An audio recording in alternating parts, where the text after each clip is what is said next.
because now, all the time they expend, they're not going to recoup. I was contacted by a number of members of the General Assembly, a number of members from this county and throughout the Commonwealth, and they said, we want to fight this. We want to file what's called an amicus brief, a friend of the court brief. When everything was said and done, the brief that the General Assembly would submit under my signature was 192 pages. Now that does include some appendices. The brief that the law firm in Harrisburg would submit, I believe, was a total of 12 pages, of which the argument section was a whole 4 pages. That case is still pending. We're waiting to hear whether oral argument is going to be granted. But that's one of the big issues. Sometimes, unfortunately, people get involved in an issue for the wrong reasons, and then we can have very bad case law that results. So, at this point, we are now waiting to hear from the Commonwealth Court as to whether it's going to schedule oral argument, and if it does, what parties it wants to argue there. I'm hoping that the Commonwealth Court, seeing the amicus brief that was submitted, will ask me to be there to present, because I am concerned whether the other law firm is totally prepared to litigate in oral argument the issues that we raise. It's disconcerting, to say the least. Nevertheless, Act 192, even if the PA Supreme Court ultimately rules it unconstitutional, has given individuals throughout the Commonwealth a great benefit, as we have successfully had repeal, as I said, of about 8% of the municipalities that did have illegal ordinances on the book. So there won't be another individual like my client Justin Dillon who's going to be unlawfully prosecuted in one of those municipalities for an ordinance that's illegal. Yet, to this day, there is not one district attorney throughout the Commonwealth that has ever prosecuted any municipality or any of their officials for violating the statutory preemption code. I can say that in Lehigh, District Attorney Martin made clear to the council after Act 192 was struck down and they were thinking that they would possibly reenact the ordinances that they had repealed, that if they were going to consider that, he would welcome an opportunity to be at the hearing where they would so consider it. After that point, nothing more was heard of the subject. That's the power of a district attorney who's going to see the laws applied to everyone equally. And that's one of the overarching issues that we face today, that unfortunately too many elected officials are believed to be above the law. They're not. We are all equals. The law applies to all of us equally. And this may surprise some of you. The other day, I was at an event where an individual came up to me and said, you know, a lot of judges carry while they're on the bench. I said, yeah, it's illegal. He says, what do you mean? You pro-Second Amendment. How can you say that? He said, the statutes are clear. There is no exception for a judge to be able to carry on the bench, as much as I'd like to see it. The law is what the law is. There is not an exception in the courthouse for judges. Oh, but they passed a policy. That's nice. Last I checked, General Assembly is the one who passes the laws, and no one is above the law. This individual was absolutely taken aback that I take that position. And I said, if we're going to start picking and choosing what laws apply to what elected officials, we got real problems, because we're already there. If you don't like what the law says, like everyone else, petition your representatives and have it changed. That's the right that we the citizens have. Now, I know I've been talking for a while. I'm not sure if I'm even probably over the time period. Well, I don't want to... questions anytime you want. All right, I'm going to end with this, and then I'll be happy to take any questions that anyone may have.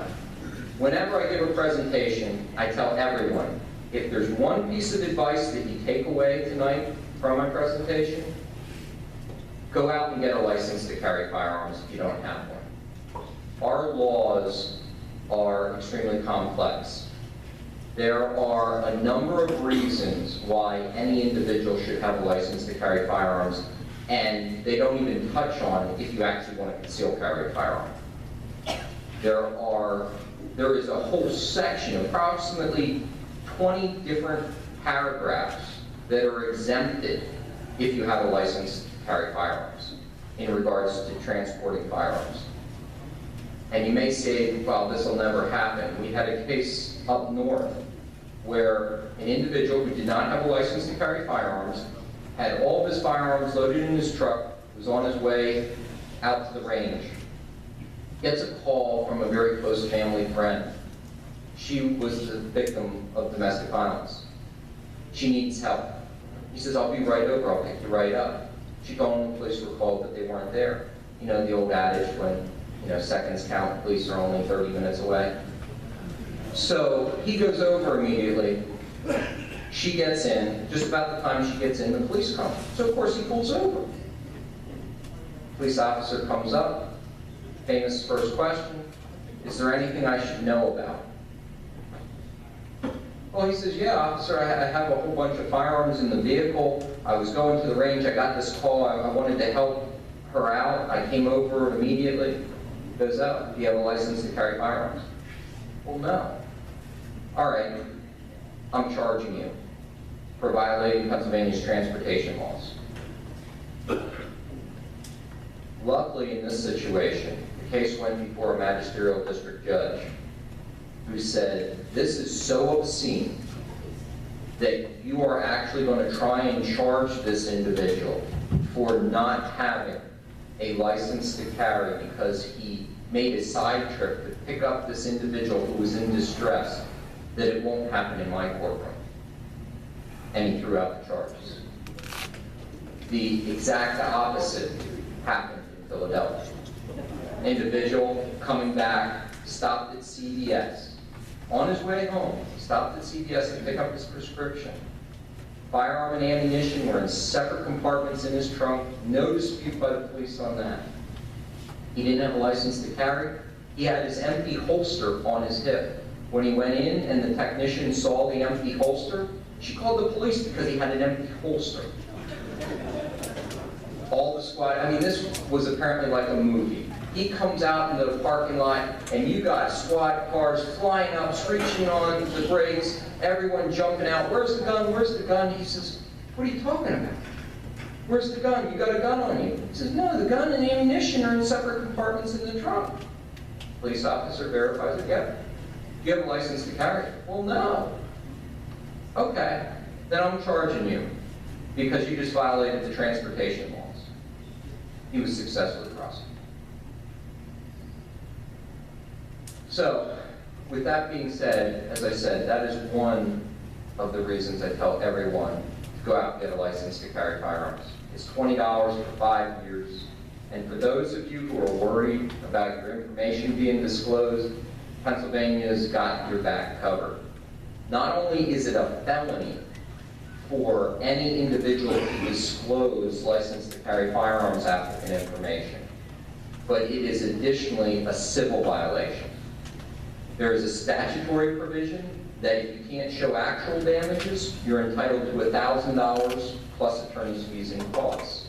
If you can show actual damages, like maybe you lose your job as a result, you're entitled to 3 times your actual damages plus attorney's fees and costs. Some of you may, in the very near future, see some articles regarding this in regards to Monroe County. Last week, we filed a class action lawsuit against Monroe County because they have been disclosing confidential license to carry firearms applicant information, as well as requiring all sorts of unlawful information from their applicants. their applicants have to submit their tax returns. If you're on Social Security disability, you have to submit your medical records. So one of the reporters for last night caught on to the case, even though I filed it as John and Jane Doe's and filed a motion to seal it. Because of the sheer number, we're looking at somewhere probably around 15,000 licensed to carry firearms applicants whose information has been disclosed.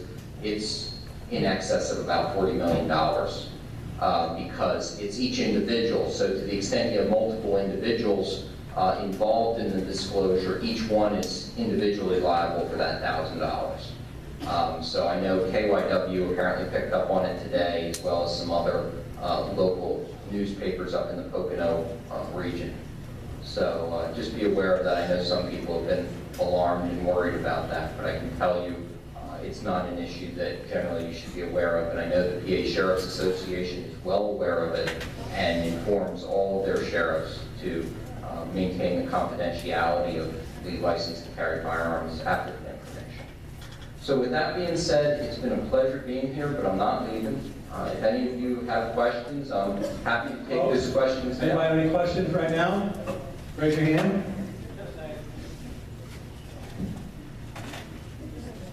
Let's play Stump the Chum. My first question is, are you allowed to carry in plain sight? Okay, so we typically call that open carry. That would be what I'm doing here. And I usually do that during presentation in case people have questions. In Pennsylvania, it is completely legal to open carry. We have even case law from the Pennsylvania Supreme Court saying that yes, it is completely lawful to open carry. And usually the next question that comes with that is that when I got my license to carry firearms, I was told that I lose the right to open carry. That is not the case. You, as I said, because of the transportation laws, should always have a license to carry regardless, and you can continue to open carry after you have a license to carry firearms. So yes, it is completely lawful. The only exception to that rule is with regards to the city of Philadelphia. If you do not have a license to carry firearms, you are ineligible to open carry in Philadelphia. Again, just get the license to carry. It's good for 5 years, 20 bucks. It's another form of state-issued ID. This is a little side, quick story, but I had a friend of mine who got to the airport, found out his driver's license had expired, asked the TSA agent, and I would not advise any of you to do this, but asked the TSA agent what other forms of ID could they accept. She said, oh, I need picture ID. He says, all I have is my license to carry. She was a good TSA agent, said, well, hand it over here, swiped it through the skip. Yep, good, you can board the plane. That, he got lucky there. And he did not get a physical examination by TSA. Yeah. So what other questions do we have? Hi, my name is John Ide. I'm from Perry Township. Will you define illegal firearm? Is there such a thing? Well, under the statute, there is no specific meaning to an illegal firearm. There is no definition. I don't even believe I can think of any part in the Uniform Firearms Act where those words come together. Because just about every day in the Reading Eagle, I read an article where somebody got arrested and he was charged, among other things, with possessing an illegal firearm. Yeah, That's just about every day in the Reading Eagle. I got into not really an argument with a deputy sheriff several years ago and about that. And he told me that the gun he possessed was stolen. Therefore, it was an illegal firearm. I tried to tell him that he was illegally possessing a firearm, and this deputy just wouldn't give up. correct. I agree with that analysis. Unfortunately, that is an issue. It's also similar in nature to how whenever we have a shooting, it's always a machine gun or a fully automatic weapon. Some assault rifle is the favored term, especially when assault rifle, if you actually look for the definition, means a select fire weapon, meaning it must be able to fire fully automatic. And the weapons that are used are generally not. In fact, as I love what are called National Firearms Act weapons that include machine guns, silencers, short barrel rifles, short barrel shotguns, and that they are completely legal to own here in the Commonwealth. You need to go through the process with the Bureau of Alcohol, Tobacco, Firearms, and Explosives. But there has never been a crime committed with a legally owned machine gun. I know that may blow you away, but there has never been in the history of the United States a crime committed with a legally owned machine gun. Yes, sir? In the case of Justin Dillon versus Erie, he said, all charges against him were dropped, and the DAs did nothing to prosecute the people that came and tried to take away his fundamental rights. One of the things I find frustrating is they come for our fundamental right, they get denied it, and they just walk away, and we're left with the potential consequence of losing that fundamental right. Correct. Is there anything that can be done civilly, sue these boards, these people individually, bring lawsuits down on them, to set a precedent that if you come after our rights, we'll sue you for a couple of million and let you hurt it? To answer your question, yes, and that was the main goal of Act 192. It was to put that leverage in place where if you're going to pass these illegal ordinances that we've told you time and time again you can't, we're going to allow the plaintiff in those actions to get attorney's fees and costs, and we really don't care how much it costs you. Now, obviously, the concern on my part is I'm cognizant of the fact that if your municipality gets tagged with a $30,000 or $40 million lawsuit, guess who's going to pay for that? The taxpayers. One way or another, and some will say, well, they have insurance. Well, have you ever gotten into a car accident and seen if your insurance rates go up the next year? It's going to be the same way.